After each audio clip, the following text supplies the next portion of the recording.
Sveiki, mėly mano kanalo prenumeratoriai, stebėtojai. Kviečiu visus, kas dar neužsiprenumeravę, būtinai prenumeruoti. Tai man padeda motyvuoti savo kanalą, kad dėl jūsų dirbti. Nu štai dabar parodysim antrą knygelę iš Pifo nuotykių. Tai knygelė taipogi išleista labai seniai. Štai pažiūrėkit. 74 metais, bet jinai po puikaus stovio, tiesiog kaip nauja, išlaikyta. Štai kokie gražus paveikslėliai dailininko Sutėjevo.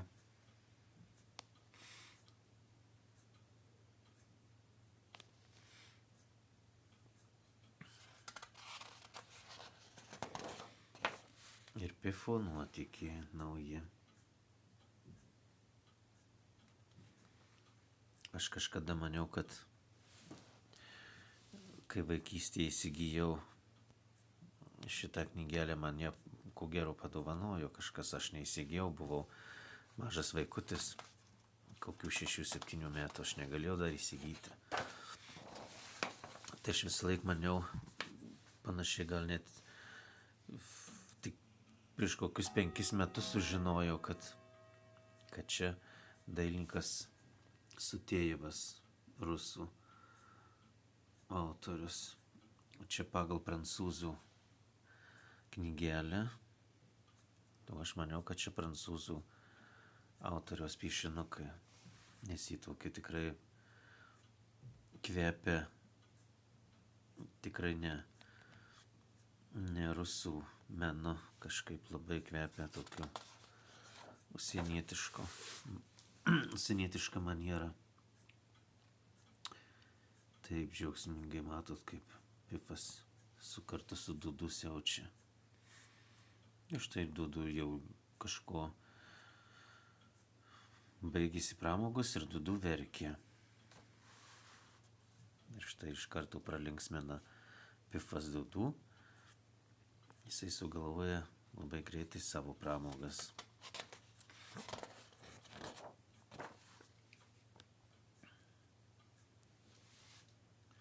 Štai kaip šauniai Pifas padeda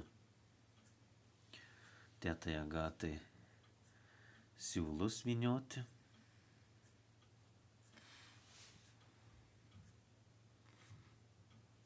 Jis labai žaismingai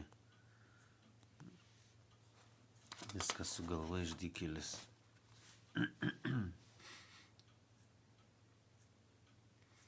Štai Pifas žvejoja. O kokia jam buvo užkibus žuvis.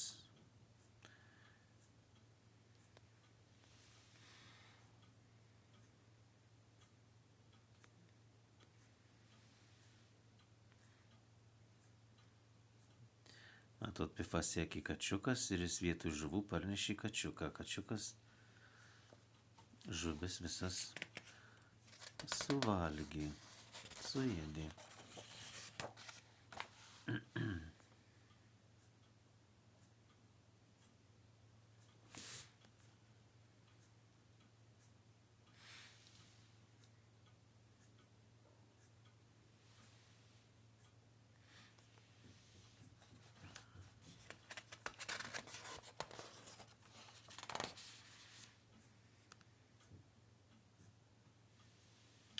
Šitos knygelės šiais laikais labai medžiojamos kolekcionierių. Ir ypatingai tokiam stovy, jei seną knygelę gauti, tai čia jau man labai pasisekė.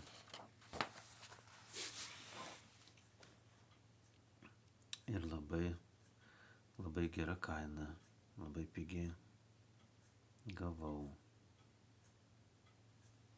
Štai Pifas prižiūri kūdikėlį. O kaip iš šauniai sugalvojo. Pifas yra Pifas. Jis gudrus šuo.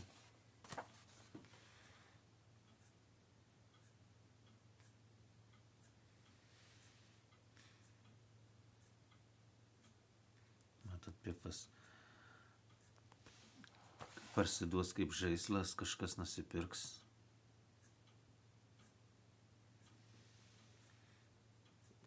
Ir papuolė į tą pačią šeimą.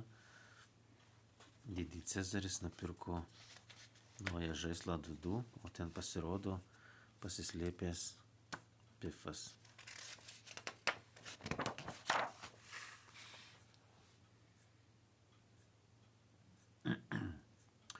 Tai susirungė už kaulą šunys alkani.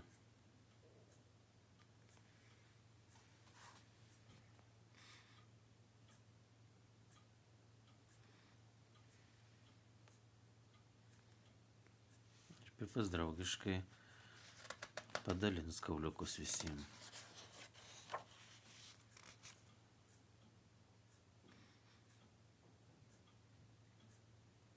Štai pifas prisikrovė kiaušinių visą pintinę, bet iš tų kiaušinukų išsirito viščiukai, neteko skanauti kiaušinienės.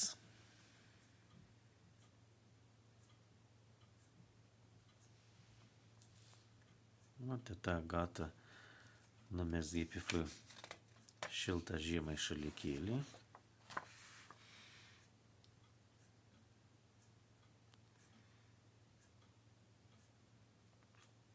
Ir pifas čiuožė, užsidėjęs pačiūžas. Ir ant nosies ir visur, kad jis negriūtų. Matai, koks kytras, gudrus koksai.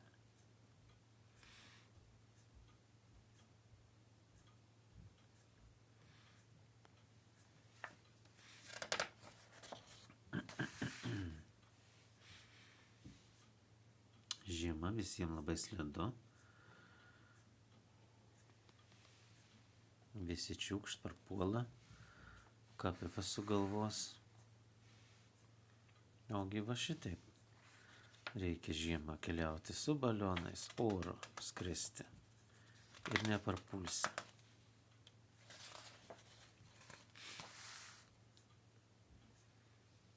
Matot, pifas dailininkas.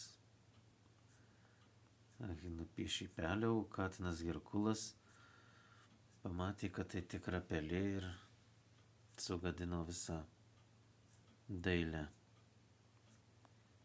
Pifo visą meną sugadino.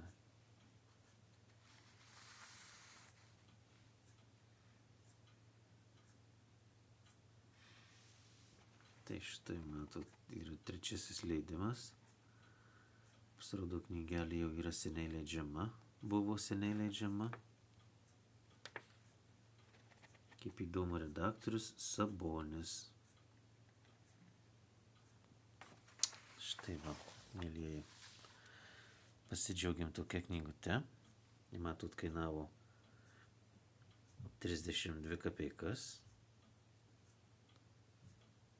Tų metų tai už 32 kapeikas tai galėjai irgi nuvažiuoti autobusu 30 kilometrų.